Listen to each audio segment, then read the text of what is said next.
বাংলাদেশের বাইরে পৃথিবীর বিভিন্ন প্রান্তে যেখান থেকে চ্যানেলে দেখছেন আপনাদের সকলকে সাদর আমন্ত্রণ তৃতীয় মাত্রা দেখবার জন্য সাম্প্রতিক নানা বিষয় নিয়ে আলোচনার জন্য আমার সঙ্গে স্টুডিওতে রয়েছেন আমার ভাই বসা আছেন প্রাক্তন কূটনীতিক এবং বাংলাদেশের হয়ে বিভিন্ন দেশে রাশিয়া সহ বিভিন্ন দেশে রাষ্ট্রদূতের দায়িত্ব পালন করেছেন অ্যাম্বাসাডার কামরুল হাসান এবং আমার ডানে রয়েছেন শিক্ষক সাংবাদিক এবং যুক্তরাষ্ট্রের জর্জ টাউন ইউনিভার্সিটিতে পিএইচডি গবেষক আসিফ বিন আলী।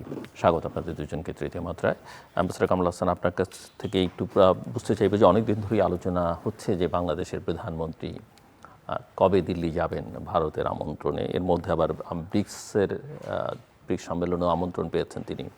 তো সেগুলো নিয়ে নানা রকমের কথাবার্তা হচ্ছে। ইতিমধ্যেই বাংলাদেশের সাবেক প্রধানমন্ত্রী বা প্রথিত প্রধানমন্ত্রী তিনি সাংবাদিকদের সঙ্গে কথা বলেছেন। সেটা নিয়ে সম্পর্কের একটা শীতলতা আরও বেড়েছে। বাংলাদেশের পক্ষ থেকে একটা স্টেটমেন্ট করা হয়েছে, সেটাও হয়তো কারো ভাষায় খুবই বিপ্লবী স্টেটমেন্ট, কারো ভাষায় সেটাও জটিলতা তৈরি করছে। বাট আমরা দেখলাম যে ভারতীয় হাই কমিশনার প্রধানমন্ত্রী তারেক রহমানের সঙ্গে সাক্ষাতের পরই পরিস্থিতিটা কিছুটা ইতিবাচক ধারায় যাচ্ছে বলে অনেকেই মনে করছেন। এরপরেই তিনি দিল্লিতে গেছেন, ভারতীয় প্রধানমন্ত্রীর সঙ্গে বৈঠক করেছেন দীনেশ ত্রিবেদী। তো সব মিলিয়ে কী মনে হচ্ছে, কি হওয়া উচিত, কি হওয়া উচিত নয়? আমার মনে হয় আমি ব্রিক্স দিয়ে শুরু করি। ব্রিক্সে আসলে আমাদের প্রধানমন্ত্রীকে যে দাওয়াতটা করা হয়েছে, এটা আমার কাছে কিছুটা ট্রিকি মনে হয়। ট্রিকি ইন দি সেন্স যে এর আগে আমাদের সরকার প্রধানকে যতবারই দাওয়াত করা হয়েছে সেটা হলো যে প্রধানমন্ত্রী হিসাবে। এবার তাকে দাওয়াত করা হয়েছে যে, সেটা তো দ্বিপক্ষীয় সফরে, যেগুলো না আমি ব্রিক্সের ব্যাপারে বলছি। তো আপনার আপনি তো আগে ব্রিক্স ডিল করেছেন, সো ফার আই রিমেম্বার। তো তখন দেখা গেছে যে ব্রিক্স নিয়ে আসলে একটা হলো যে মানে ভারত উপমহাদেশের আর কোনো দেশকে ব্রিক্সে চাচ্ছে না, এবং সেই কারণেই কিনা আমি জানি না যে তারেক রহমান সাহেবকে, আমাদের মাননীয় প্রধানমন্ত্রীকে প্রধানমন্ত্রী হিসেবে দাওয়াত না করে আরও 10টা আঞ্চলিক সংগঠনের চেয়ারম্যানকে অথবা প্রেসিডেন্টকে যেভাবে দাওয়াত করেছে সেই ধরনের একটা ক্যাটাগরিতে ফেলে দাওয়াত করেছে। তো সেই কারণে আমার মনে হয় যে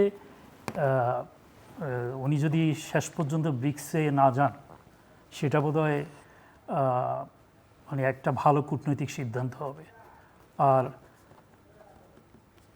দ্বিপাক্ষিক সম্পর্কে যে ব্যাপারটা, আসলে ভারতের সাথে আমাদের যে এই ধরনের বিষয়গুলি, মানে অনেকগুলি বিষয়, তো শুধু তো শেখ হাসিনাকে বাংলাদেশে ফিরিয়ে আনা এটা না, আমাদের সীমান্ত ইস্যু আছে, আমাদের বাণিজ্যের ইস্যু আছে, আমাদের একাধিক ইস্যু, যে গঙ্গার পানি বন্টন নিয়ে আমাদের নতুন চুক্তি হওয়ার কথা, আমাদের তিস্তার পানি বন্টন নিয়ে আলোচনা হওয়ার কথা। তো সেই কারণে ব্রিক্সের মতো সম্মেলনে গিয়ে উনি হয়তো ঘণ্টাখানেক অথবা আধা ঘন্টার মতো হয়তো ভারতের প্রধানমন্ত্রীর সাথে সাক্ষাতের সুযোগ পাবেন। এবং ভারতের দিক থেকেও যেটা আমরা আগে বিভিন্ন সময় দেখেছি যে ভারত সফরের ব্যাপারে আমাদের সরকারগুলিরই বেশি আগ্রহ ছিল, যে অ্যাজিভ যে ভারতের এক ধরনের রিকগনিশন না পেলে বোধহয় সরকারের আন্তর্জাতিক পরিমণ্ডলে তার কোনো অবস্থান তৈরি হবে না, এরকম একটা বোধহয় দৃষ্টিভঙ্গি কাজ করত। কিন্তু এবার আমরা দেখছি যে শুরু থেকেই এই নতুন সরকারের সাথে একটা সম্পর্ক গড়ে তোলার জন্য ভারতের একটা আন্তরিক, অন্তত উপরে উপরে আমরা যেটা ফিল করেছি, তাদের একটা আগ্রহ ছিল। যেমন বেগম জিয়ার শোকসভায়, তারপরে আপনার নতুন প্রধানমন্ত্রীর শপথ গ্রহণ অনুষ্ঠানে তারা উচ্চ পর্যায়ের প্রতিনিধি পাঠিয়েছে। তো সেই কারণে, এবং আরেকটি বড় জিনিস হলো যে তারা তাদের রাষ্ট্রদূত নিয়োগের ক্ষেত্রেও কিন্তু একটা বড় রকমের ব্যত্যয় ঘটিয়েছে। প্রথমবারের মতো তারা বাংলাদেশে, এবং খুব বেশি জায়গায় যে তারা এটা করেছে তাও না, লন্ডনে 2-1 বার তারা রাজনীতিবিদকে রাষ্ট্রদূত করে পাঠিয়েছে। যুক্তরাষ্ট্রে পাঠিয়েছে কিনা জানি না। কানাডাতে আমার সময় নৌবাহিনী প্রধান ছিল, প্রাক্তন নৌবাহিনী প্রধান রাষ্ট্রদূত ছিল। তো রাজনীতিবিদকে পাঠানোর মধ্য দিয়ে হয়তো ভারত একটা মেসেজ দিতে চাচ্ছে যে বাংলাদেশ সম্পর্কিত তাদের যে এতদিনকার যে পররাষ্ট্রনীতি, অথবা তারা বাংলাদেশ ভারতের সম্পর্কটাকে এতদিন যেভাবে দেখত, সেখান থেকে তারা সরে আসতে যাচ্ছে। আমার মনে হয় যে এই ধরনের সফর আজ হোক কাল হোক এটা হতোই। স্বাভাবিক, দুইটা রাষ্ট্র প্রতিবেশী। বাংলাদেশের প্রধানমন্ত্রী ভারত সফর করবে, ভারতের প্রধানমন্ত্রী বাংলাদেশ সফরে আসবে, বায়োলেটারাল জায়গা থেকে এবং সিম্বলিক জায়গা থেকেও আমি এটাকে খুব একটা প্রবলেম দেখি না। কিন্তু যে ইস্যুটা হয়েছে যে বাংলাদেশ এবং ভারতের উভয়ের ক্ষেত্রেই আসলে ডোমেস্টিক রাজনীতিতে একে অন্যকে ব্যবহার করার তীব্র প্রবণতা। ভারতের ক্ষেত্রে যদি আপনি দেখেন, ভারতের যে বিজেপিপন্থী রাজনীতি এবং সেইটার যে মিডিয়া ইকোসিস্টেম, সেইখানে কিন্তু বাংলাদেশ একটা কেস, এবং এই কেসটাকে পলিটিক্যালি ব্যবহার করা হয়। এবং আমরা এটার সর্বোচ্চ উদাহরণ দেখলাম পশ্চিমবঙ্গের নির্বাচনের সময়, এটার সর্বোচ্চ ব্যবহার হলো আসামের নির্বাচনের সময়। এবং আমরা দেখলাম যে এই দুই রাজ্যের মুখ্যমন্ত্রী কিন্তু খুব নেগেটিভভাবে মানে বাংলাদেশিদের সম্পর্কে কথাবার্তা বলা, তারপরে তাদের ডোমেস্টিক রাজনীতিতে বাংলাদেশিদেরকে মানে একটা থ্রেট হিসেবে ব্যবহার করা, এটা করেছেন। এমনকি কিছুদিন আগে যে ককরোচ আন্দোলনটা হলো দিল্লিতে, সেটা নিয়েও যখন মিডিয়া কথা বলেছে, তখনও কিন্তু বাংলাদেশকে নেগেটিভভাবে ব্যবহার করা হয়েছে। তো ভারতের ডোমেস্টিক রাজনীতিতে এই ব্যাপারটা রয়েছে, বাংলাদেশের ক্ষেত্রেও কিন্তু এর ব্যতিক্রম নয়। বাংলাদেশের ডোমেস্টিক রাজনীতিতেও মানে ভারতকে যৌক্তিক অযৌক্তিকভাবে দেখানোও একটা প্রবণতা আছে, এবং এটা খুব জনপ্রিয় প্রবণতা। এবং এটা আমরা তো এবার ইলেকশনেই দেখলাম যে একটা বড় অংশ মানে রাজনীতি, তার যে ইলেকশনের মানে প্রচারণা, সেটা পুরো অংশটাই ছিল ভারত বিরোধী। তো সেটাও লক্ষণীয়। এখন কোন দেশের ফরেন পলিসি তো আসলে তার দেশের ডোমেস্টিক পলিসি থেকে সেপারেট না, এবং বিশেষ করে আমাদের মতন দেশগুলোতে ফরেন পলিসি এবং ডোমেস্টিক পলিসির মধ্যে যে একটা ফাইন লাইন থাকতে পারে, এই ব্যাপারটা না পাবলিক ডিসকাশনে খুব একটা থাকে না। তো আমাদের ক্ষেত্রেও তাই হয়েছে। তো ফলে যে সফরটা খুব সহজ স্বাভাবিক একটা হওয়ার কথা ছিল, সেইটা কিন্তু আর সহজ স্বাভাবিক না। কারণ আপনাকে দেখতে হবে যে যেহেতু প্রচণ্ড রকম অ্যান্টি ইন্ডিয়া সেন্টিমেন্ট বাংলাদেশের রয়েছে, তো সেই প্রেক্ষিতে তারেক রহমানের যে কোনো সফর যে কোনো সময় তার যে পলিটিক্যাল পার্টি, তাকে চিন্তা করতে হবে যে সে বাংলাদেশে আসলে এটা কিভাবে ট্রিটেড হবে। কারণ আসলে দুইটা দেশের মধ্যে গত 2-2.5 বছরে মানে সম্পর্কের তিক্ততা এমন পর্যায়ে চলে গেছে যে সেইখানে খুব বেশি কিছু এক্সপেক্ট করা যায় তা কিন্তু না। তো কিন্তু আসিফ, সেটা আপনি কেন মনে করছেন? যেটা অ্যাম্বাসেডর কামরুল বলছিলেন যে বেগম জিয়া মারা যাবার পরে তারা প্রতিনিধি পাঠিয়েছে, নতুন সরকারের শপথ গ্রহণ অনুষ্ঠানে পাঠিয়েছে, তারা একেবারে শুরুর দিকে ফর্মালি ইনভাইট করেছে, বিগ সেটটা তো অনেক পরে ইনভাইট করেছে। তো এটা প্রতীকী অর্থে থাকবে কেন? মানে বাংলাদেশ সরকারও প্রথম দিকে মনে হয়নি যে মনে হয়েছে যে প্রবল সমালোচনার মধ্যে তারাও একটা নির্বাচিত সরকার সম্পর্কটা ফিক্স করতে চায়, কিন্তু পরে অবশ্য নানান চাপে, নানান পরিবেশ পরিস্থিতির কারণে ভারতের দিক থেকে ওই পুশিনের পরে নানান ঘটনা প্রবাহে শেখ হাসিনার ভূমিকা নিয়ে হয়তো সম্পর্কটা একটু দূরত্বটা আগের জায়গায় থেকে গেছে। দুটো ব্যাপার আমাদেরকে দেখতে হবে, একটা হচ্ছে যে ডিপ্লোম্যাটিক জায়গাতে, আর একটা হচ্ছে রাজনীতির জায়গাতে। যদি আপনি ডিপ্লোমেসির জায়গাতে দেখেন, তাহলে গত বিশেষ করে এই জাতীয় নির্বাচনের পরে দুই দেশের সরকারের পক্ষ থেকে অনেকগুলো পজিটিভ জেস্চার ছিল। মানে ভারতের তরফ থেকেও পজিটিভ জেস্চার ছিল, তারা একটা পলিটিক্যাল অ্যাম্বাসেডর নিয়োগ দিয়েছে, এটাকে একটা প্রায়োরিটাইজ করা বাংলাদেশ ইস্যুটাকে, ভিসার ইস্যুগুলোকে তারা ইলেকশনের পরে পুরোপুরি সমাধান হয়নি, বাট অনেকটা ওপেন করেছে। সো এগুলো পজিটিভ জেস্চার। বাংলাদেশ থেকেও কিন্তু অনেকগুলো পজিটিভ জেস্চার ছিল। বাংলাদেশের পররাষ্ট্রমন্ত্রী গেছে, স্টেট মিনিস্টার গেছেন, বাংলাদেশের বিডিআরের প্রধান উনি গেছেন, প্রধানমন্ত্রীর নিরাপত্তা বিষয়ক উপদেষ্টা যিনি তিনি গেছেন। তো মানে দুইটা দিক থেকেই কিছু পজিটিভ জেস্চার ছিল। আবার ধরেন কিছু কিছু জায়গায় নেগেটিভ জেস্চারও ছিল, যেমন ডক্টর জাহিদ উপদেষ্টা যিনি প্রধানমন্ত্রীর, তার সাথে এয়ারপোর্টের যে ঘটনা ঘটেছে, এটা একটা নেতিবাচক এক্সাম্পল হিসেবে ধরা যায়। আবার অন্যদিকে ভারতের থেকে বিশেষ করে পুশিনের যে ঘটনাগুলো ঘটলো, সেটাও একটা নেগেটিভ বা নেতিবাচক জেস্চার হিসেবে দেখানো যায়। আমি আসলে ব্যাপারটা ব্ল্যাক অ্যান্ড হোয়াইটে যেতে চাচ্ছি না জিল্লুর ভাই, যে ওকে মানে এটা একদম খারাপ, এটা একদম ভালো। মূল যে জায়গাটা, ডিপ্লোম্যাটিক জায়গাতে যদিও একটা সদিচ্ছা রয়েছে, কিন্তু পলিটিক্যাল জায়গাতে এই সদিচ্ছাটা কতটুকু আছে, এইটা হচ্ছে মূল আলাপ। কারণ বাংলাদেশ ভারত সম্পর্ক এখন শুধুমাত্র ডিপ্লোম্যাটিক সার্কেলের নিয়ন্ত্রণে নেই, এটা আর কোনো রেগুলার ডিপ্লোম্যাটিক রিলেশনশিপে নাই। এইটা এখন চলে গেছে, সিদ্ধান্তের জায়গাটা হচ্ছে পলিটিশিয়ানের কাছে।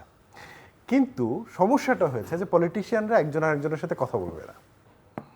যতক্ষণ পর্যন্ত না এই পলিটিক্যাল লেভেলে এই সিচুয়েশনটা সমাধান হবে। আপনি মনে করছেন এখানে এজেন্ডাগুলো সেই অর্থে আলোচিত হবে না বা বরফ একটু গলতে শুরু করবে না?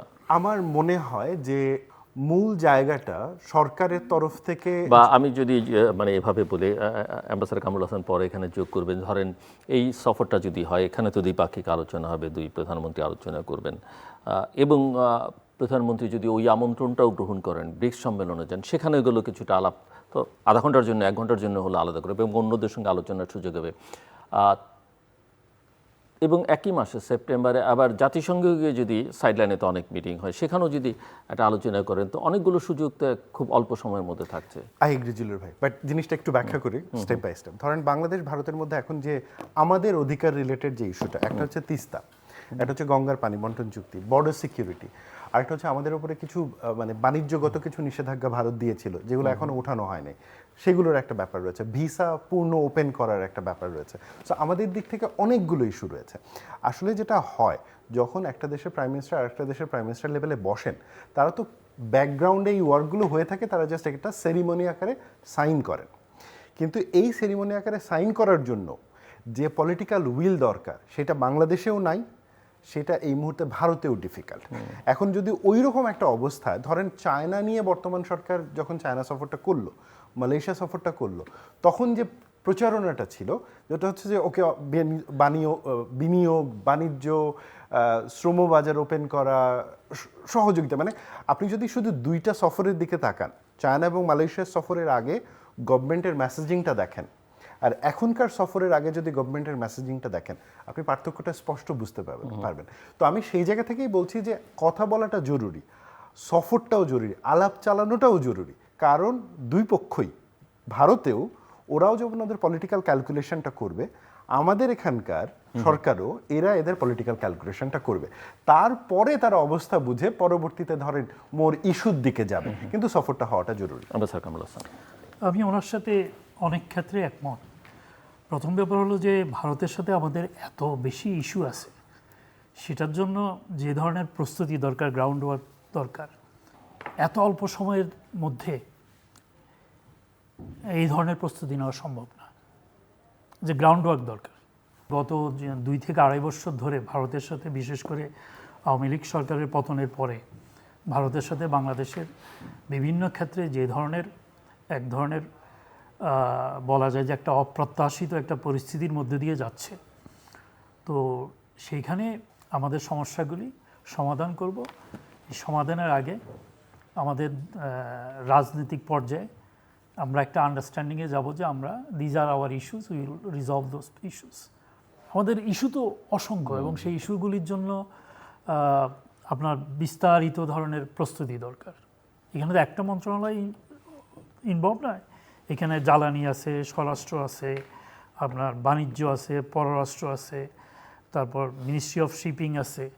হ্যাঁ, প্রত্যেকটা মন্ত্রণালয়েরই কিন্তু বড় ইস্যু আছে, এবং সেগুলির জন্য প্রচুর প্রস্তুতির দরকার। বাট এগুলো নিয়ে এক ধরনের হোমওয়ার্ক সবসময় করা থাকা উচিত। মানে ভারতের সঙ্গে তো এটা আমরা প্রতিনিয়ত এগুলো নিয়ে আলোচনা করছি। আমার যে ব্যক্তিগত অভিজ্ঞতা, আমি একসময় মানে প্রতিনিয়ত আলোচনা হচ্ছে, এবং এটা হতে পারে, তার জন্য তো আমি একসময় পররাষ্ট্র মন্ত্রণালয়ের পরিচালক দক্ষিণ এশিয়া ছিলাম। তো আমার খেয়াল আছে যে তখন ভারত থেকে আসবেন অজিত পাজা, হলো পররাষ্ট্র প্রতিমন্ত্রী, তৃণমূল থেকে উনি কেন্দ্রীয় পররাষ্ট্র প্রতিমন্ত্রী ছিলেন। তো অজিত পাজার ভিজিট উপলক্ষে আমাদের যিনি মহাপরিচালক দক্ষিণ এশিয়া ছিলেন, তার রাষ্ট্রদূত হিসেবে চলে যাওয়ার কথা। শফি শামীম সাহেব তাকে 3 মাস বললেন যে এই সফর শেষ করে তুমি যাবা। ওই একটা প্রতিমন্ত্রী পর্যায়ের একটা সফরের জন্য আমাদেরকে যে পরিমাণ গ্রাউন্ড ওয়ার্ক করতে হয়েছে, বিভিন্ন মন্ত্রণালয়ের সাথে বৈঠক করে আমাদের একটা অভিন্ন অবস্থান তৈরি করতে হয়েছে।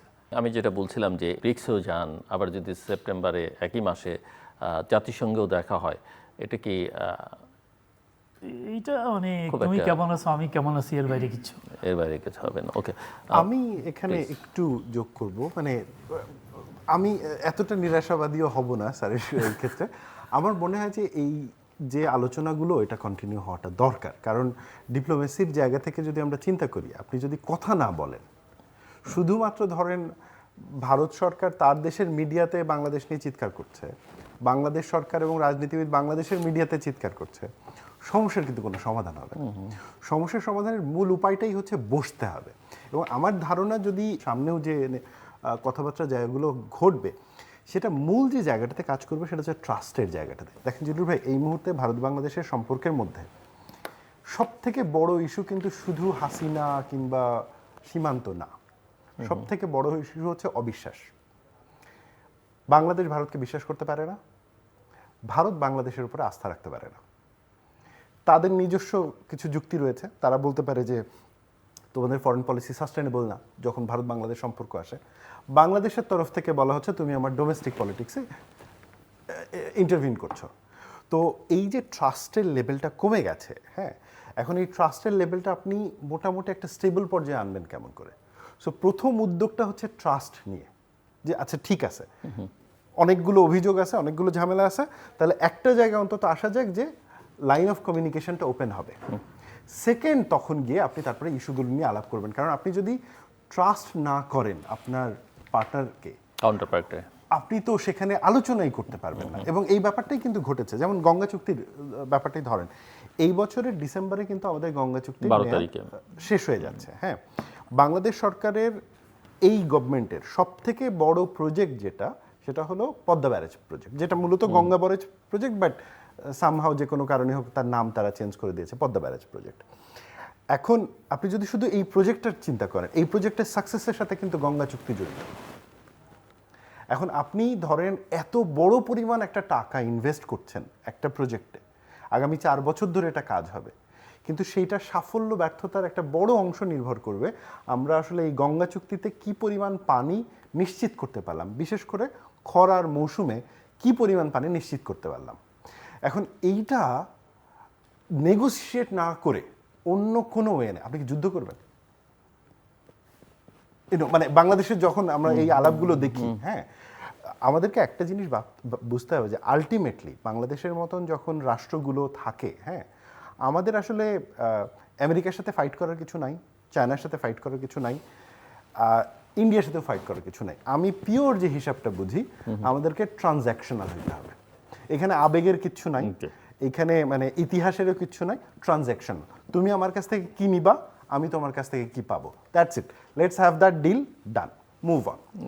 অ্যাম্বাসাডার, আমরা মিয়ানমার থেকে যে বার্তাটা পাওয়া গেছে, মিয়ানমার সরকার যে তারা বলেছে যে রাখাইনের নিরাপত্তা পরিস্থিতি উন্নতি হলে তারা বাংলাদেশ থেকে 3 লক্ষ রোহিঙ্গাকে ফেরত নিতে পারে।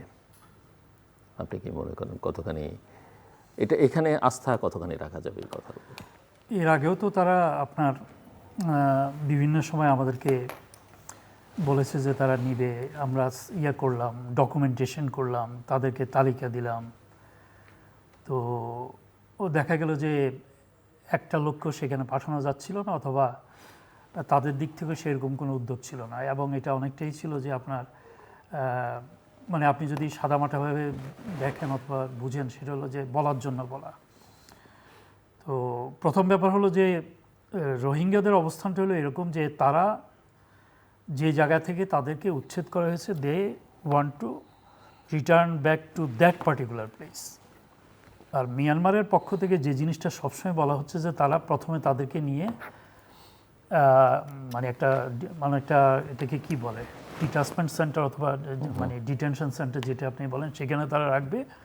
পরবর্তীতে তারা তাদেরকে কোনো একটা জায়গায় তারা সেটেল করাবে।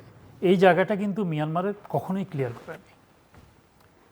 তো এবং আরেকটা বাস্তবতা হলো যে মানে মিয়ানমার সরকার যে এখন রোহিঙ্গাদেরকে নিতে চাচ্ছে, যে এলাকায় তাদেরকে নিয়ে যাওয়ার কথা বলছে, সেটা কি তার নিয়ন্ত্রণে আছে? রাখাইনের কিন্তু 2/3 এরিয়া কিন্তু ইয়েদের হাতে, বিদ্রোহীদের হাতে। শুধু শহরের কিছু কিছু শহর, সেটাই তো বলছে যে পরিবেশ পরিস্থিতি, নিরাপত্তা পরিস্থিতি উন্নতি হলে, এটা হলো জাস্ট মানে সময় ক্ষেপণ করা।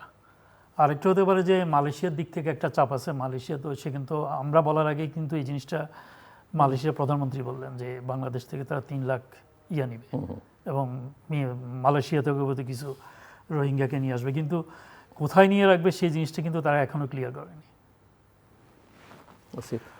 মিয়ানমারের যে পার্টিকুলার এই সমস্যার আদৌ কোনো সমাধান আছে কিনা? সত্যি কথা বলতে কি, মিয়ানমারকে আমরা বুঝি না। বাংলাদেশের কনটেক্সটে, হ্যাঁ, মিয়ানমার একটা যোদ্ধা দেশ। ওরা 55-56 বছর ধরে শুধু যুদ্ধই করতেছে। এবং একটা দেশ যখন ধরেন মানে 4 যুগ ধরে যুদ্ধ করে, আপনি তার সাথে ডিপ্লোমেসি করতে পারবেন না, কারণ সে হার্ড পাওয়ার এক্সারসাইজ করে এত বেশি অভ্যস্ত হয়ে গেছে যে সে আসলে আপনার সাথে ডিপ্লোম্যাটিক এঙ্গেজমেন্টে খুব একটা যাবে না। এবং আমাদের ক্ষেত্রে তাই হয়েছে। প্রতিবারই আমরা আশা করছি ডিপ্লোম্যাটিক্যালি এটা সলভ হবে। মিয়ানমারের কাছে এগুলো হচ্ছে কৌশল।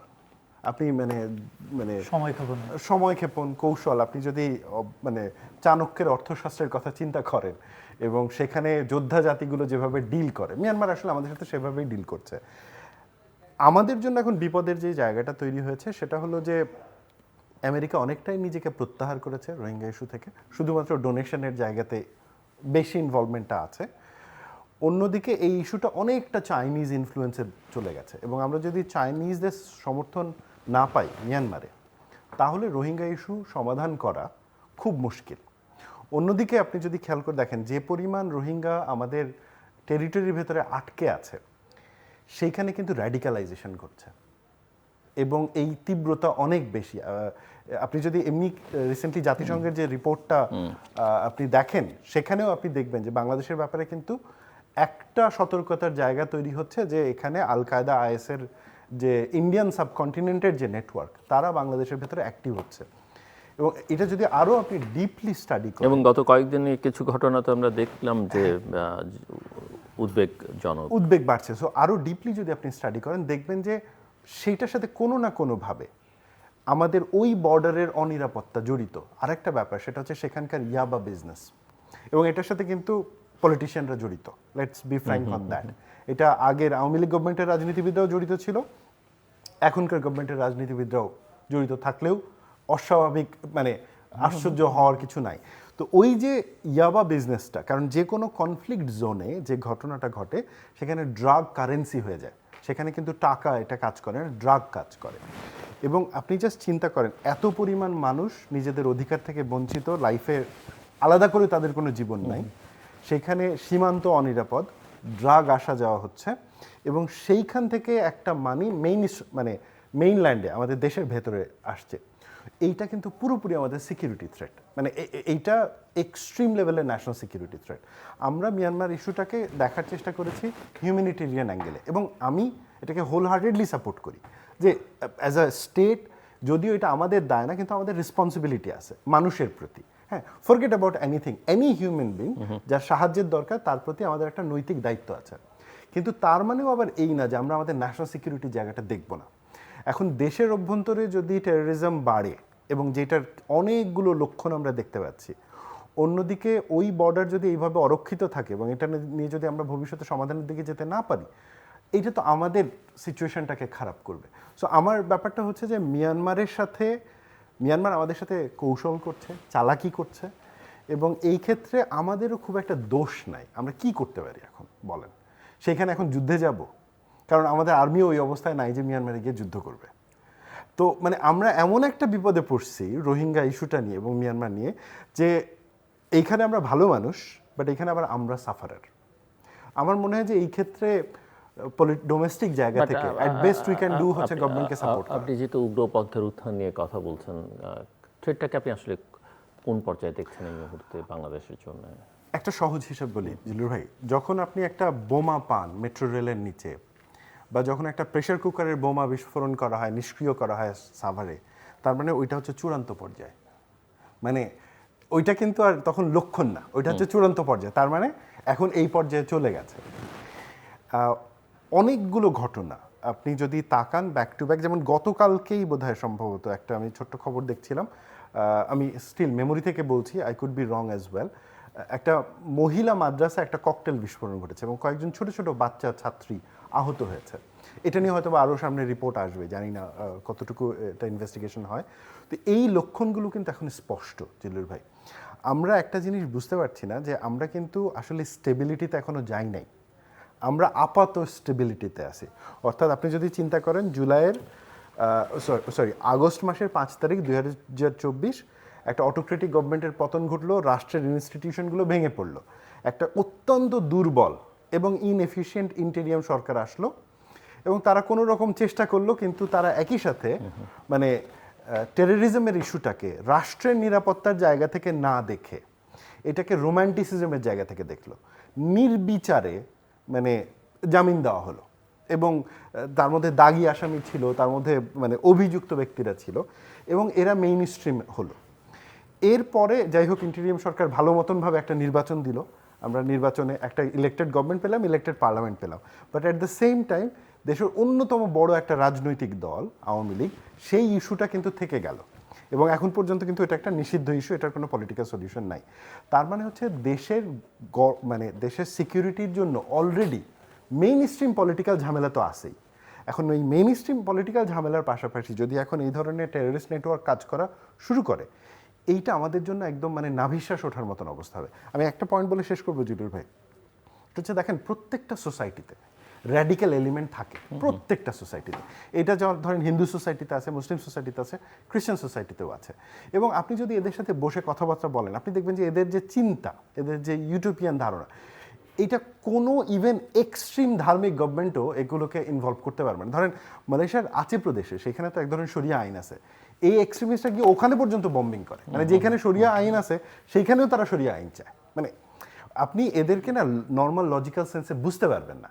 তো এই ধরনের এক্সট্রিমিস্ট এলিমেন্ট তারা সমাজে যদি মানে প্রান্তিক পর্যায়ে থাকে তাহলে ঠিক আছে, কিন্তু যদি মেইন স্ট্রিমে চলে আসা শুরু করে তখন বিপদ। আপনি কিছুদিন আগে কয়েকটা সংবাদপত্র নিউজ করেছে, একদম ডিটেলস ইনভেস্টিগেটিভ নিউজ করেছে, কয়েকটা ঢাকা স্ট্রিম, তারপরে হচ্ছে এটা ডিসেন্ট, এবং ওখানে দেখাচ্ছে যে আল কায়দার সাথে এবং আইএসের সাথে জড়িত এদের বই বাংলায় অনুবাদ হচ্ছে, যারা অনুবাদ করছেন তারা একটু ছদ্মনামে অনুবাদ করছে, এবং এই বইগুলো এখন বিভিন্ন জায়গায় একদম মানে অহরহ পাওয়া যাচ্ছে, এবং কিছু নোন পাবলিকেশন হাউস এই বইগুলো প্রকাশ করছে। এইটা তো কোনো স্বাভাবিক চিত্র না জিলুর ভাই। এখন কেউ যদি বলে আচ্ছা তাহলে তো হচ্ছে চে গুয়েভারের বইও তো পাবলিশ হচ্ছে, তাহলে হচ্ছে যে মানে আয়মান আল জাওয়াহিরির বই পাবলিশ করে কি সমস্যা?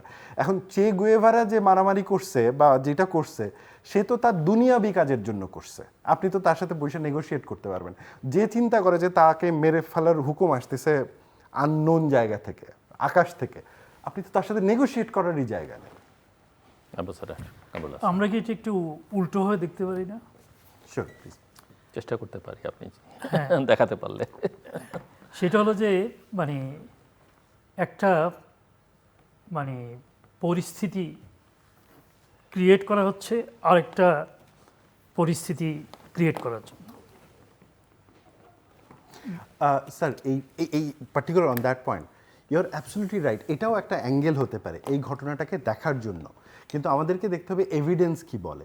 ধরেন যে কোনো সোসাইটিতে যখন এই ধরনের র্যাডিক্যাল এলিমেন্ট থাকে, মানে অন্য দেশের গোয়েন্দা সংস্থাগুলোকে ব্যবহার করতে পারে, এটা always it's a standard thing, যে যদি আপনার দেশে কিছু করতে হয় আপনার দেশের ভেতরকার র্যাডিক্যাল এলিমেন্টগুলোকে স্যাবোটেজের মাধ্যমে ব্যবহার করা হয়।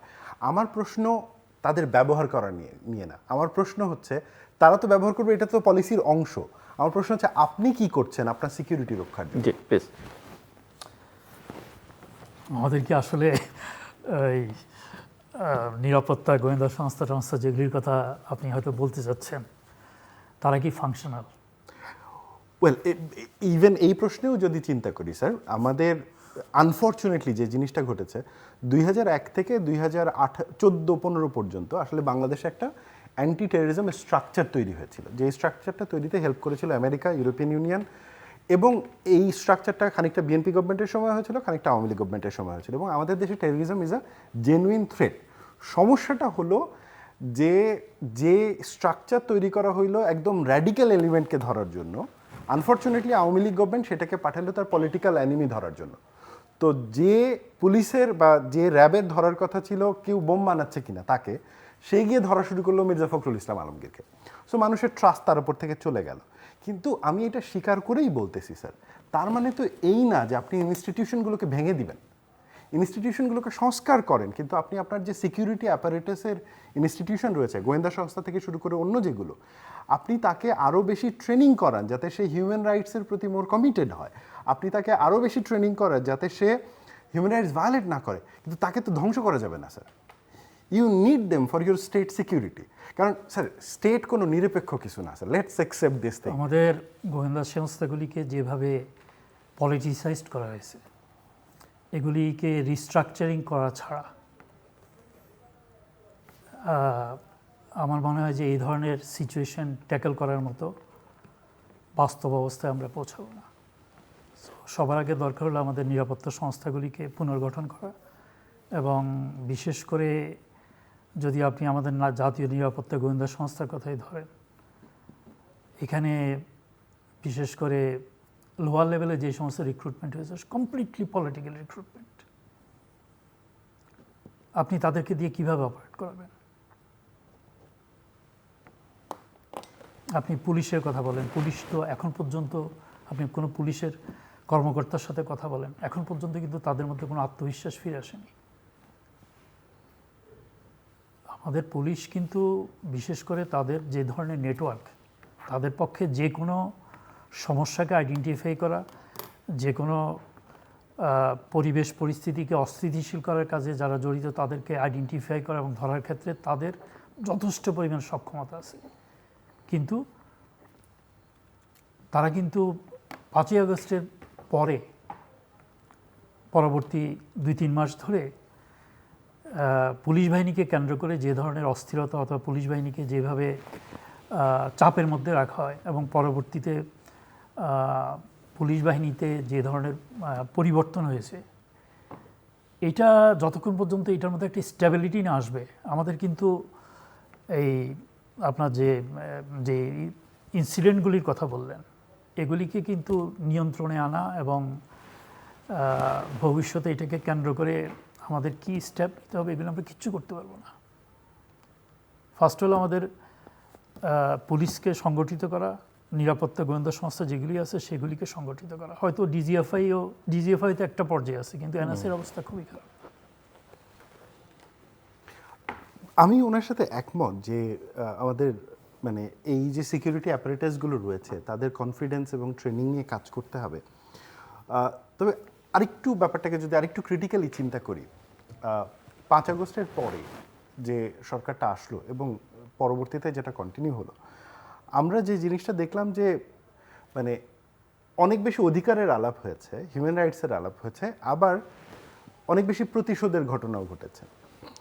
আমরা গত 2 বছরে আমি জানি না, আমরা সারাদিন পুলিশ নিয়ে কথা বলছি, আমরা কখনো পুলিশকে জিজ্ঞেস করেছি কিনা যে সে তার বাহিনী নিয়ে কি ভাবছে, পুলিশের ভেতরে কি আলাপটা চলছে, তাদের ওপরে যে ধরনের ভয়ের পরিবেশটা তৈরি হয়েছে।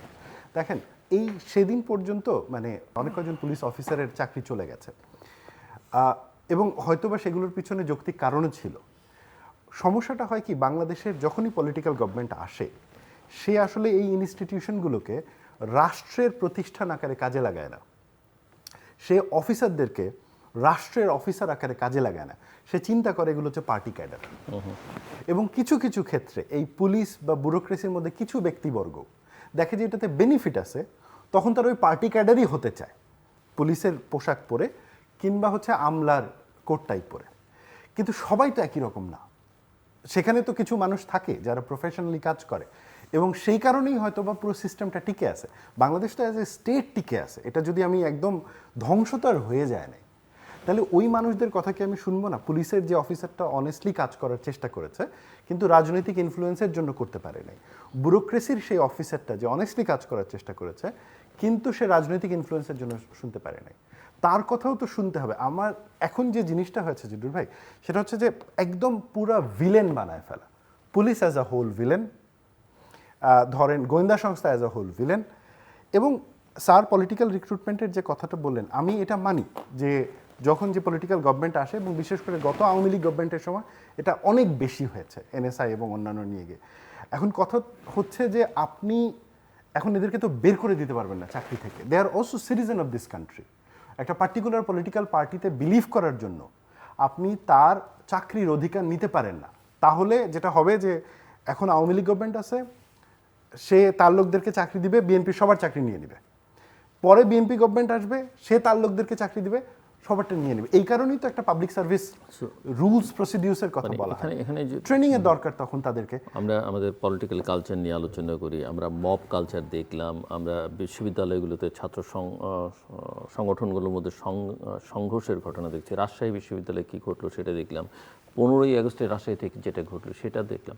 মানে এগুলোকে আপনি কিভাবে ব্যাখ্যা করবেন, এই পরিস্থিতিটাকে যদি অভ্যুত্থানোত্তর পরিস্থিতি বিবেচনা করতে চাই? জিলুর ভাই, আমি এমন একটা বাংলাদেশের স্বপ্ন দেখি যেই বাংলাদেশে ক্ষমতা ছাড়ার পরে যে ক্ষমতা ছাড়ছে তাকে বা তার কর্মীদেরকে জেলে যেতে হয় না, এবং এইটা অ্যাপ্লিকেবল সবার উপরে। এখন আপনার মনে হইতে পারে অন্যায় আপনি করলে তো জেলে তাহলে যাবে, কেন অন্যায় করলে তো জেলে যেতে না, হবে। এখানে একটা ব্যাপার আছে, মানে একটা হচ্ছে যে অপরাধ রেগুলার করলে, অন্যায়, হ্যাঁ। একটা হচ্ছে রেগুলার অন্যায়। ওই মানে দল করার কারণে যেন জেলে যেতে না হয়। মানে জিলুর ভাই, লেটস বি ক্লিয়ার, যে criminal offence is a criminal offence, সেটা আমি করি, আপনি করেন, আর কোনো প্রাইম মিনিস্টার করুন। কিন্তু কথা হচ্ছে শুধুমাত্র রাজনৈতিক বিশ্বাসের জন্য যদি আপনি প্রসিকিউট করা শুরু করেন, তাইলে তো দেশের সিটিজেন থাকবে না, নাগরিক থাকবে না। রাজশাহী ইউনিভার্সিটিতে যে ঘটনাটা ঘটেছে আপনি যদি দেখেন, 15ই আগস্ট বাংলাদেশের ফাউন্ডিং প্রেসিডেন্ট শেখ মুজিবুর রহমান সাহেবের, তার এবং তার পুরো পরিবার, 2জন মেম্বার ছাড়া একটা ম্যাসাকার করা হয়েছে, হ্যাঁ। এবং তার বিরুদ্ধে অনেকগুলো অভিযোগ ছিল যে সে গণতন্ত্রকে বিতাড়িত করেছে, বাকশাল চালু করেছে, and everything, which is true. আপনি যদি চিন্তা করেন তার 36 বছরের রাজনৈতিক জীবনে মোটামুটি 34 বছর বিতর্ক ফ্রি ছিল, মানে সে স্বাধীনতাতে লিড করেছে। 71-এর পরে এসেও তার যেমন অনেকগুলো পজিটিভ উদ্যোগ ছিল, যেমন রিকনসিলিয়েশনের চেষ্টা করা, ইনস্টিটিউশনগুলোকে ফেরত আনার চেষ্টা করা, আবার অনেকগুলো জায়গাতে তার লিমিটেশনও ছিল। তার মধ্যে একটা বড় লিমিটেশন হচ্ছে যে সে যে গণতন্ত্রের জন্য সংগ্রাম করলো, সে সেই জায়গাটাতে গণতন্ত্রে না গিয়ে বাকশালের মতন একটা জিনিস চালু করলো। কিন্তু এর কোনোটাই একজন পলিটিশিয়ানের তার সপরিবারে তার হত্যাকে জাস্টিফাই করতে পারে কিনা। যদি এখন আপনি দেখেন ঢাকা শহরে এই মুহূর্তে একদল লোক এটাকে জাস্টিফাই করার জন্য উঠে পড়ে লেগেছে। জিয়াউর রহমানের কথা ধরেন, তিনি মুক্তিযুদ্ধের ঘোষণা দিয়েছেন, তিনি একজন মুক্তিযোদ্ধা, তিনি ওয়ান অফ দ্য মানে প্রেসিডেন্ট বাংলাদেশের যে ইনস্টিটিউশনগুলোতে কাজ করেছে, তাকেও মেরে ফেলা হয়েছে। আপনি আরেক দল পাবেন যে তার এই মেরে ফেলাটা জাস্টিফাই করে। তো আজকে বঙ্গবন্ধুর মৃত্যু দিবসে ধরেন হচ্ছে রাজশাহী বিশ্ববিদ্যালয়ের মানে একটা গরু জবাই করে সেলিব্রেট করা হচ্ছে, এটা কোন ধরনের রাজনৈতিক মানে দৈন্যতা। ধরেন ফর এক্সাম্পল একটা বলি, ধরেন মতিউর রহমান সাহেব, মতিউর রহমান নিজামী বা জামাতের যে নেতারা হচ্ছে যুদ্ধাপরাধের অপরাধে অভিযুক্ত হয়ে ফাঁসিতে দণ্ডিত হয়েছেন এবং মারা গেছেন, আপনি কি তাদের মৃত্যু সেলিব্রেট করবেন? তার মৃত্যু তো সেলিব্রেট করা যাবে না, বিকজ তিনি জীবিত অবস্থায় তার যেটুকু অন্যায় করেছিল রাষ্ট্র তার শাস্তি দিয়েছে, এবং মৃত্যুর পরে he has nothing to do with livings. এইটা মানে আমি দেখলাম যে খুব প্রভাবশালী একজন সাংবাদিক তিনি পোস্ট করেছেন যে আচ্ছা, বঙ্গবন্ধুর মৃত্যুর পরে তো বিভিন্ন জায়গায় মিষ্টি বিতরণ হয়েছে, মিষ্টির দোকান খালি হয়ে গেছে। দেখেন, এইটা তো অন্যদের ক্ষেত্রেও প্রযোজ্য। আমি মানে যেমন একজনের কথা আমি মনে করতে পারি যে রাজাকারের অভিযোগে অভিযুক্ত একজনের ফাঁসির পরেও সেম জিনিস হয়েছে। এখন 1 লক্ষ লোক যদি মিষ্টি কিনে, আমি কি এটা দিয়ে জাস্টিফাই করব যে এটা সবাই চিন্তা করছে কিনা? মানে মিষ্টি কেনা কি কোনো এক্সাম্পল যে এটা একটা প্যারামিটার যে ওর মৃত্যুতে মিষ্টি খেলো আর ওর মৃত্যুতে মিষ্টি খেলো না? তার মানে হচ্ছে যে বিকজ আমাদের এখানে তো এগুলো পলিটিক্যালি ডিসাইড হয়। আমি জিলুর ভাই সামারাইজ করবো খুব ছোট্ট একটা পয়েন্ট দিয়ে, যদি আমরা একটা সুস্থ বাংলাদেশ চাই, তাহলে প্রসিডিউরের কথা বলি, রুলসের কথা বলি, ডেমোক্রেসির কথা বলি, তাহলে এখানে পলিটিশিয়ানের জীবনের নিরাপত্তা থাকতে হবে, এবং যে কোনো ব্যক্তির, যে কোনো নাগরিকের তারও জীবনের নিরাপত্তা থাকতে হবে। এর বাইরে কোনো আলাপ হতে পারে না। 15ই আগস্ট নিয়ে যখন কথা বললেন, তো আমার রাষ্ট্রদূত জীবনের প্রথম যে অস্বস্তিকর অভিজ্ঞতা, সেটা আমার সিঙ্গাপুরে হয়। সাধারণত আমরা পরিচয়পত্র পেশের পরে রাষ্ট্রপতির সাথে 15 মিনিট থেকে আধা ঘন্টার একটা সেশন থাকে। সেটা অধিকাংশ সময় দেখা যায় যে 1-to-1 হয় একটা সময়, পরে হয়তো দেখা গেলো যে কনসার্ন সেকশনের ডিরেক্টর জেনারেল যোগ দেন। তো সিঙ্গাপুরের প্রেসিডেন্ট আমার সাথে কথা শুরু করলেন এইভাবে যে তোমরা কেমন মানুষ, you killed your father. 2007 you killed your father. তো আমি প্রথমে একটু হয়ে গেলাম যে ভদ্রলোক কি বলতে চাচ্ছে, উনি যে বঙ্গবন্ধুকে মিন করলেন এটা আমি ঠিক বুঝতে পারিনি। তারপর আমাকে বললেন যে তোমরা তোমাদের ওয়ার হিরোকে মেরে ফেলছো। তো এই যে ধরেন পলিটিশিয়ানদেরকে তাদের ভুল থাকতে পারে, হ্যাঁ, বঙ্গবন্ধু মানে ৭৩-এর নির্বাচনে বিরোধী দল যেভাবে পার্লামেন্টে আসা উচিত ছিল তার দল সেই ধরনের একটা নির্বাচন হতে দেয়নি, হ্যাঁ, অথবা ৭৫-এ তিনি বাকশাল চালু করেছেন। তো এর জন্য যে তাকে মেরে ফেলতে হবে, আচ্ছা তাকে না হয় মেরে ফেলা, তার পরিবারে কি সমস্যা ছিল, তার পরিবারের সদস্যদেরকে কেন মারা হলো? না হয় বুঝলাম যে ওনার ছেলেদের সমস্যা ছিল, কিন্তু ওনার যে পুত্রবধূ বা শিশু এবং শিশুপুত্র তাদের কি দোষ ছিল?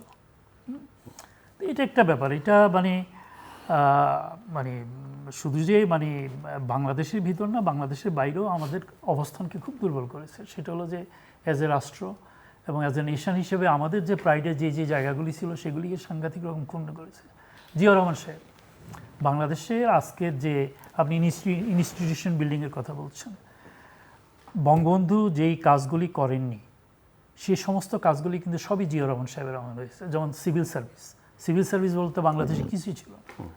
সিভিল সার্ভিস বাংলাদেশে প্রতিষ্ঠা করলেন জিয়া রহমান, এবং সেখানে উনি নিশ্চিত করার চেষ্টা করেছেন যেটা হলো যে মানে মানে মেধাবীরা যাতে সিভিল সার্ভিসে আসে। আপনি আমাদের থিঙ্ক ট্যাঙ্কের কথাই ধরেন, বাংলাদেশের প্রথম অফিসিয়াল থিঙ্ক ট্যাঙ্ক হলো বীজ, যদিও যে লক্ষ্য নিয়ে জেনারেল জিয়া বীজ চালু করেছেন সে তার লক্ষ্যমাত্রা পূরণ করতে পারেনি। এটা দাঁড় করানো হয় যে সরকার প্রধানকে এবং পররাষ্ট্র মন্ত্রণালয়কে নিয়মিত রিসার্চের মাধ্যমে ফিড দেওয়া, যেটা তারা পরবর্তীতে তাদের এইভাবে আপনি যদি ধরেন প্রায় প্রত্যেকটা প্রতিষ্ঠানকে কিন্তু জিয়া রহমান তৈরি করেছেন, এবং সেই লোকটাকে আমরা মেরে ফেললাম। এবং সেই কিভাবে মারলাম সেটা তো আমরা সবাই প্রত্যক্ষ করি, এবং সেখানে দেখা গেল যে আমরা বিদেশি ষড়যন্ত্র বলে এটা চালায় হয়তো বলতে পারি, কিন্তু এটার সাথে তো আমাদের দেশীয় লোকরা যুক্ত ছিল। এইভাবে তারপর আরেকটা হলো যে রাজনীতিবিদদের প্রতি আমাদের যে শ্রদ্ধা, হ্যাঁ, সেই শ্রদ্ধার জায়গাটাও কিন্তু নষ্ট হয়ে যাচ্ছে। পলিটিশিয়ানকে যদি আপনি রেসপেক্ট না করেন, এবং সেটার জন্য আমাদের পলিটিশিয়ানরা দায়ী। আপনি যে লোক সারা জীবন রাজনীতি করলো, আপনি পলিটিক্যাল ইনস্টিটিউশন দাঁড়াবে কীভাবে? আপনি যে লোক সারা জীবন রাজনীতি করলো, আপনি যখন পার্লামেন্টে নমিনেশনের সময় আসলো আমরা তাকে নমিনেশন দিলেন না, আপনি এমন একটা লোককে নমিনেশন দিলেন যে হয়তো পার্টি ফান্ডে হয়তো 10 কোটি টাকা অথবা 20 কোটি টাকা চাঁদা দিয়ে দিতে পারবে। তো এইভাবে তো মানে আপনার রাজনৈতিক সিস্টেম ডেভেলপ করে না। হ্যাঁ, তারপর হলো যে আপনার রাজনীতিবিদদের যে সততা, একজন রাজনীতিবিদকে দেখে মানুষ প্রভাবিত হবে অথবা অনুপ্রাণিত হবে, সেই যে অবস্থা তো নয়। আমি অন্তত ৭৯ পর্যন্ত আমি পার্লামেন্টে এমপিদেরকে দেখেছি, কলেজ শিক্ষক, হ্যাঁ, উকিল। সে আমি ৮৬-তে দেখলাম যে প্রথম ব্যবসায়ীরা, আমলারা, অবসরপ্রাপ্ত সামরিক কর্মকর্তারা পার্লামেন্টে চলে আসছেন। ৯০-তে ৯৬, এটা এখন প্রকট থেকে প্রকটতর আকার ধারণ করতেছে। কাজে আমাদের দেশে আমার মনে হয় যে ইনস্টিটিউশনাল বিল্ডিং যেমন দরকার, পাশাপাশি আপনার একটা রাজনৈতিক দল কিভাবে কাজ করবে, রাজনীতিবিদরা কিভাবে গুরুত্ব পাবে, এগুলিও কিন্তু আমার মনে হয় যে সমানভাবে আমাদের গুরুত্ব দিতে হবে। সো আমরা শেষের দিকে ক্লোজিং রিমার্কস, আসিফ। আমি একটা ছোট্ট এক্সাম্পল দিই, ক্লোজিং রিমার্কটা দিই। মির্জা ফখরুল ইসলাম সাহেব প্রেসিডেন্ট হতে চলেছেন, এবং মোস্ট প্রবাবলি আওয়ামী লীগের সময় যিনি প্রেসিডেন্ট ছিলেন, মানে চুপ্পুর আগে যিনি ছিলেন, আব্দুল হামিদ সাহেব লাস্ট ওয়ান অফ দ্য মোটামুটি অ্যাকসেপ্টেবল একটা পলিটিশিয়ান যিনি ওই পদটাতে যান। তারপরে তো আমরা দেখলাম যে প্রেসিডেন্ট অফিসটাকে কীভাবে নষ্ট করা হলো, মানে পুরো। এবং ফাইনালি এই ভদ্রলোক যখন যাচ্ছেন রাষ্ট্রপতি হওয়াতে, আমরা আশা করি যে এই জিনিসগুলো এক্সাম্পল আকারে থাকবে, যে রাষ্ট্রের যে হার্ড পাওয়ারের জায়গাগুলো সেগুলো ক্লিন ইমেজের পলিটিশিয়ানদের হাতে থাকবে, এবং রাষ্ট্রটাকে ফাংশন করার জন্য, বিল্ড করার জন্য যেমন আমলা, অফিসার এবং ওনারা কাজ করবে, ঠিক তেমনিভাবে একটা ভালো কালচার তৈরি করার জন্য বুদ্ধিজীবী, অ্যাক্টিভিস্ট, সাংবাদিক, চিন্তক যারা আছেন তারা কাজ করবেন। জিরুল ভাই, যে সমস্যাটা হয় যে আমরা শুধু মনে করি যে আমার পলিটিশিয়ান খারাপ, আসলে কি আমরা একটা সিচুয়েশনে বাস করি যেখানে আমার পলিটিশিয়ানও খারাপ, আমার সাংবাদিকও খারাপ, আমার শিক্ষকও খারাপ, আবার হচ্ছে যে আমার ধরেন আর্মি অফিসারও খারাপ, আবার এখানে কিছু ভালো পলিটিশিয়ান আছে, কিছু ভালো শিক্ষক আছে, কিছু ভালো সাংবাদিক আছে, আবার কিছু ভালো অফিসারও আছে। সমস্যাটা হয় মন্দ যেগুলো তারা এত জলদি সিন্ডিকেট করে, এবং সিন্ডিকেট করার পরে ক্ষমতাকে এমনভাবে কুঙ্খিগত করে যে এদেরকে বের করার জন্য তখন মানুষকে রাস্তায় নামতে হয়, গণ অভ্যুত্থান করতে হয়। কিন্তু যদি নিয়মতান্ত্রিক রাজনীতি চলতো, তাহলে ধরেন এক মেয়াদে এক পলিটিশিয়ান প্রেসিডেন্ট হচ্ছে, প্রধানমন্ত্রী হচ্ছে, আর এক মেয়াদে আরেকজন পলিটিশিয়ান প্রেসিডেন্ট হচ্ছে, প্রধানমন্ত্রী হচ্ছে। পুলিশকেও তার নির্বাচন রিগিংয়ের জন্য, আমলাকে তার নির্বাচন রিগিংয়ের জন্য, ডিসিকে তার নির্বাচন রিগিংয়ের জন্য চাকরি হারাতে হচ্ছে না। আমরা যদি এইভাবেই চিন্তা করি যে একবার ক্ষমতায় যাব, 2-3 বছর থাকবো, যত বেশি সম্ভব টাকা ইনকাম করে দুবাই, মালয়েশিয়া, সিঙ্গাপুর অথবা আমেরিকায় চলে যাব, তারপরে যে পালাইতে পারবে না সে তো জেলে চলে যাবে, এই যদি চিন্তা হয় তাহলে বাংলাদেশের জন্য শনি আছে। তবে যদি চিন্তাটা এরকমের হয় যে না, সবাই মিলেমিশে থাকবো, একটা সিভিলিটি থাকবে, নাগরিক চিন্তার জায়গা থাকবে, তাহলে হয়তো একটা হোপের জায়গা আছে। জি, অ্যাম্বাসেডর কামরুল হাসান। ছোট করে বলি, সেটা হলো যে মির্জা ফখরুল ইসলাম আলমগীরের সরকারি দল থেকে রাষ্ট্রপতি হিসাবে মনোনয়নের মধ্য দিয়ে আমরা হয়তো একটু আশাবাদী হতে পারি যে বাংলাদেশে হয়তো সুস্থ ধারার রাজনীতি ফিরে আসবে। তিনি পেশাদার রাজনীতিবিদ, শিক্ষকতা করেছেন, এবং সবচেয়ে বড় গুরুত্বপূর্ণ বিষয় হলো যে একেবারে মাঠ পর্যায় থেকে উঠে আসা। তিনি স্থানীয় সরকার নির্বাচন করেছেন, স্থানীয় সরকার থেকে জাতীয় রাজনীতিতে উঠে এসেছেন, রাজনৈতিক দলের নেতৃত্ব দিয়েছেন, এবং বেগম জিয়ার অনুপস্থিতিতে এবং প্রধানমন্ত্রী তারেক রহমানের অনুপস্থিতিতে দীর্ঘ 17 বছর দলকে টেনে নিয়ে গেছেন। এবং তার বিরুদ্ধে কিন্তু অসততা অথবা দেশের প্রতি যেটাকে আমরা বলি যে ইভেন রাজনৈতিকভাবে মানে প্রতিপক্ষকে আমরা অনেক সময় বলি যে বিশ্বাসঘাতক, বেঈমান, হ্যাঁ, দেশদ্রোহী, এই ধরনের কথা কিন্তু তার বিরুদ্ধে কেউ বলেনি। তো এরকম একটা লোক আমাদের রাষ্ট্রপতি হতে যাচ্ছে, সেই থেকে আমার মনে হয় যে আমাদের দেশের রাজনীতিতে একটা গুণগত পরিবর্তন আসবে, এই প্রত্যাশা আমরা করতে পারি। দর্শক শেষ প্রান্তে আমরা সামাজিক যোগাযোগ মাধ্যম ফেসবুক, এক্স এবং ইউটিউবে তৃতীয় মাত্রা লাইভ স্ট্রিম হচ্ছে আপনারা দেখতে পারেন। টেলিভিশন পর্দায় দেখতে না পারলে যে কোনো সময় যে কোনো স্থান থেকে ইউটিউবে তৃতীয় মাত্রার চ্যানেলটি সাবস্ক্রাইব করে পুরনো পর্বগুলো আপনারা দেখতে পারেন। বিশেষ বিন আলী এবং অ্যাম্বাসেডর কামরুল হাসান, অসংখ্য ধন্যবাদ এই আলোচনা নেবার জন্য। দর্শক, আমরা আলোচনা শুরু করেছিলাম বাংলাদেশের প্রধানমন্ত্রী ভারত যাবেন কিনা, যাওয়া উচিত কিনা, কেননা এই বিতর্কটা বাংলাদেশে আছে। মূল কথা হচ্ছে যে সম্পর্ক আছে, সম্পর্কে টানাপোড়েন আছে, এবং এই টানাপোড়েনটা কাটিয়ে উঠতে হবে, এবং সেটা কাটিয়ে উঠতে হলে কথাবার্তা বলবার কোনো বিকল্প নেই। এবং চাইলেই ভারতকে অস্বীকার করা যাবে না, অন্য অনেক দেশকে অস্বীকার করা যাবে, কারণ ভারত আমার প্রতিবেশী, নিকটতম প্রতিবেশী এবং বড় প্রতিবেশী। প্রায় সব পাশ দিয়ে ভারতের অস্তিত্ব আছে, তার সঙ্গে নানা রকমের লেনদেন আছে, দুপক্ষেরই স্বার্থ আছে, দুপক্ষের জন্য ঝামেলা তৈরি করতে পারে, আবার দুপক্ষের কাজে লাগতে পারে। এই বিবেচনা থেকে অতীতকে মাথায় রেখে, কিন্তু অতীতকেই প্রধান বিবেচ্য বিষয় না ধরে এই সম্পর্কটা কতটা উন্নত করা যায় সেই চেষ্টাটা হওয়া উচিত। এবং এক্ষেত্রে দুই পক্ষের মধ্যে যাতায়াত, সরকার প্রধানের পর্যায়ে সফর, এগুলো অত্যন্ত গুরুত্বপূর্ণ। দ্বিতীয় হচ্ছে মিয়ানমারের যে সরকারের থেকে যে বার্তাটা সর্বশেষ আসলো যে 3 লক্ষ রোহিঙ্গাকে তারা রাখাইনের পরিস্থিতি উন্নতি হলে নেবেন, এই আশ্বাসে নির্ভর করলে চলবে না, এই আশ্বাসের উপরে বসে থাকলে চলবে না। এটা এদেরকে আসলে ফেরত পাঠানো যাবে কিনা সেটা একটা বড় প্রশ্নবোধক চিহ্ন, কখনোই যাবে কিনা। তবে চেষ্টাটা বাংলাদেশকে চালিয়ে যেতে হবে, এবং এর জন্য যত রকমের কূটনৈতিক তৎপরতা, আন্তর্জাতিক ফোরামে বিষয়টাকে নিয়ে যাওয়া, সেই চেষ্টাটা বাংলাদেশের দিক থেকে থাকতে হবে। বাংলাদেশে উগ্রপন্থার উত্থান এবং এই উগ্র গোষ্ঠীকে ব্যবহার করা হয়েছে, বিভিন্ন মহল করেছে, দেশের বাইরে থেকে করেছে, দেশের ভেতর থেকে করা হয়েছে, রাজনৈতিক স্বার্থে করা হয়েছে, এবং উগ্রপন্থার কথা রাজনৈতিক সুবিধার জন্য ব্যবহার করা হয়েছে, সবটাই সত্যি। কিন্তু গত 2 বছরে এর পরিবেশটা, 2 বছর বলতে বিশেষত অন্তর্বর্তীকালীন সরকারের সময় এই ভাবাদর্শের চাষবাস করা হয়েছে, এবং তার একটা কুফল বা সমস্যা এখন আমরা ধীরে ধীরে উপলব্ধি করতে পাচ্ছি, দেখতে পাচ্ছি। এবং এটাকে যদি মোকাবেলা না করা যায়, সেটা শুধু সরকারের জন্যই বড় চ্যালেঞ্জ হয়ে দাঁড়াবে না, বাংলাদেশের জন্য, বাংলাদেশের জনগণের জন্য, আমাদের স্বাধীনতা, সার্বভৌমত্ব, অস্তিত্বের জন্য বড় বিপদ ডেকে আনতে পারে। যেটাকে এখন থেকেই শক্ত হাতে মোকাবেলা করা দরকার এবং এই ভাবাদর্শকে সাংস্কৃতিকভাবে, রাজনৈতিকভাবে মোকাবেলার প্রস্তুতিও সাংগঠনিকভাবে এবং সার্বিকভাবে নেওয়া দরকার। আমাদের সঙ্গে থাকবার জন্য অসংখ্য ধন্যবাদ। আপনাদের সবার জন্য শুভকামনা।